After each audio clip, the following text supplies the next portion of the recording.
mereka tinggal.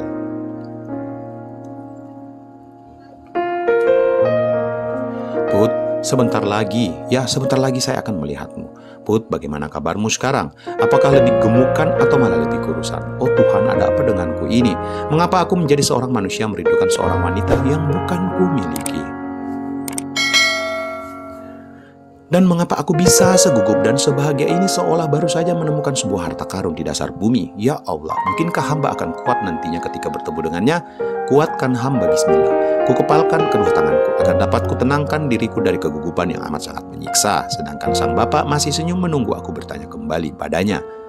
Pak, boleh nanya lagi, rumah mereka di mana? Secara perlahan, seperti gerakan slow motion, seperti juga keinginanku untuk berteriak sekencang-kencangnya atas kebahagiaan yang kurasakan sekarang. Lengan kanan pria itu dengan menyertai jari jempolnya menunjuk ke arah alamat yang ingin ku tuju.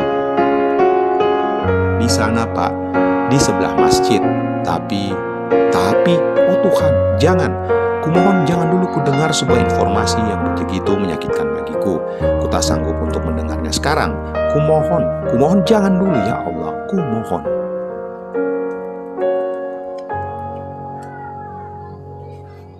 Namun nyatanya doaku tak terkabulkan diiringi suara sang bapak yang melanjutkan ucapannya. Tapi kayaknya yang aku dengar sudah 7 bulanan mereka tidak tinggal di rumah itu. Ku belalakkan mataku. Maksud Bapak? Iya Pak, mereka sudah pindah. Pindah? Di mana Pak? Bapak tahu alamat mereka? Pak, kumohon berikan alamat dia. Pak, mohon beritahu alamat mereka. Panik. Aku begitu panik sekarang.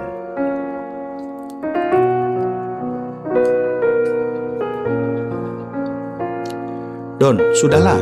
Jangan mempermalukan diri sendiri. Jangan kawan, sudah cukup. Sudah cukup engkau semenderita ini. Pulanglah. Putri Asifah benar-benar sudah menghilang dari kehidupanmu. Mungkin sesaat atau mungkin juga selamanya. Rahasia masih disimpan Sang Pencipta.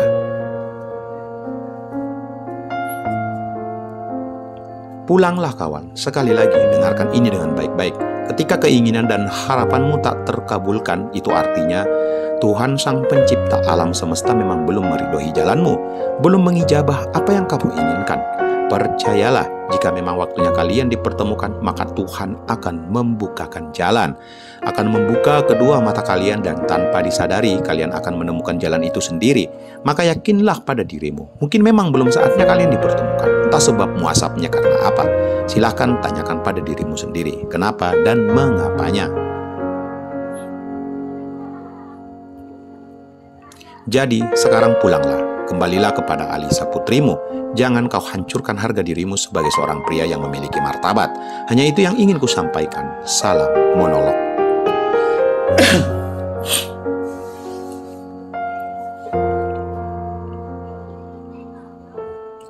Terima kasih Om Mono, terima kasih teruntukmu karena sekali lagi menyadarkanku. Dan ya betul, Pak Alim sekeluarga sudah berpindah dan tak ada satu orang pun yang mengetahui di mana alamat tinggal mereka sekarang. Yang ku ketahui dari cerita si bapak yang bahkan tak ku ketahui namanya pun jika mereka sepulang dari Makassar menghadapi sebuah masalah yang begitu besar. Mereka kedatangan pihak bank untuk menyita rumah mereka yang angsuran kreditnya tak dibayarkan selama 2 tahunan. Yang perihnya, istri Pak Alim alias sang bidadarilah yang menghadapi sendiri pihak bank. Ketika mereka dipaksa keluar dari rumah, sang istri meminta waktu sampai sang suami pulang.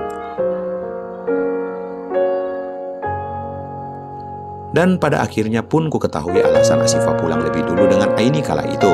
Ya Allah Put, kenapa hidupmu bisa sesakit itu? Kenapa bisa kalian menderita ini? Mengapa takdir seolah-olah mempermainkan kalian? Lalu bagaimanakah caraku untuk bisa membantu kalian? Sedangkan aku sendiri tidak mengetahui keberadaan kalian sekarang. Kenapa Put? Kenapa engkau pergi tanpa meninggalkan sedikit petunjuk saja tentangmu, tentang kalian? Kenapa Put?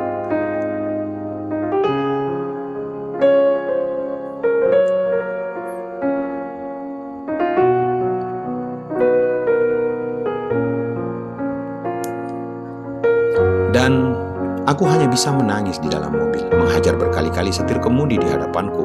Aku menangis, benar-benar menangis, meluapkan segala rasa yang kini menderaku. Untuk pertama kalinya seumur hidupku ini kuledakkan tangisanku karena takdir yang begitu jahat mendera mereka sekeluarga.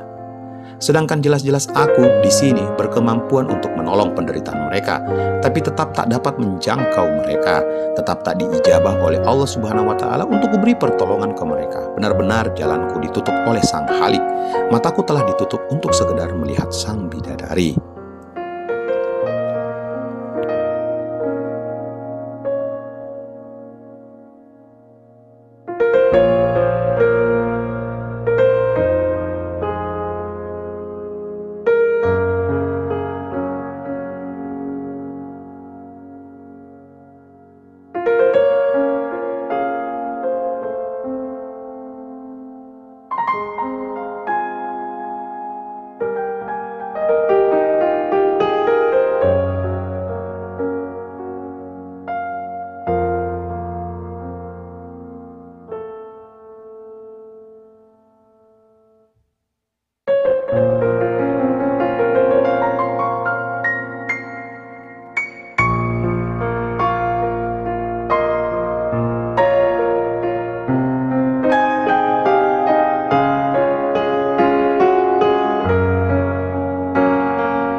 Tol Bocimi diakhiri pekan ini cukup lengang dan nyaman untuk dilalui.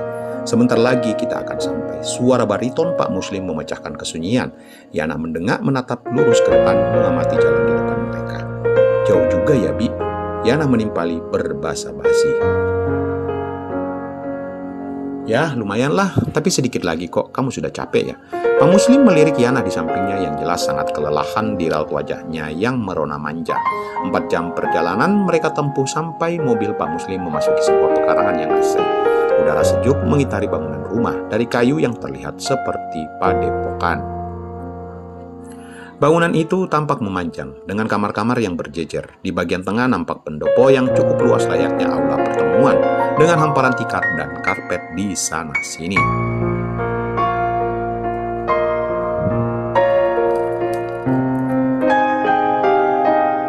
Assalamualaikum. Punten Abah. Suara Pak Muslim memberikan salam ketika keduanya sampai di pendopo tersebut. Waalaikumsalam. Mangga, silakan Tuan, Non. Tampak ramah tuan rumah menyambut kedatangan tamunya.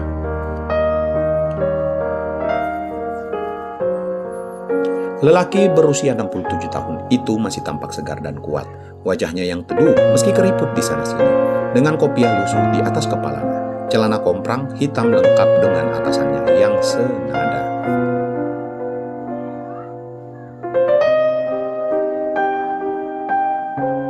Silakan duduk, ayo, mangga diminum.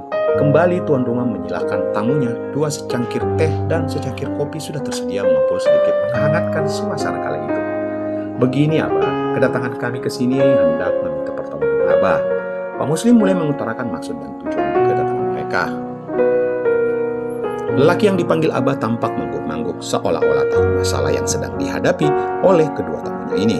Sudah berapa lama, sedikit bergetar suara Abah menanyakan kondisi mereka.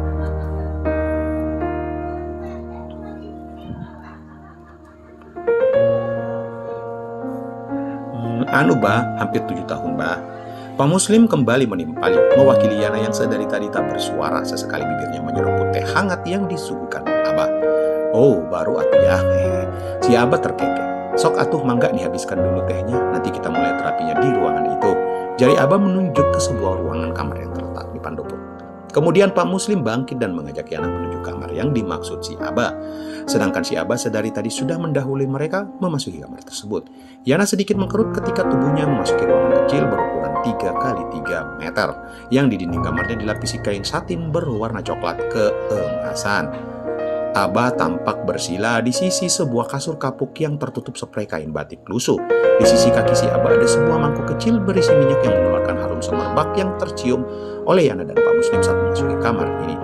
Mangga non, kalau sudah siap, itu kain silahkan dipakai. Baju si nonnya gantungkan saja di dinding sana. Si Abah memerintah.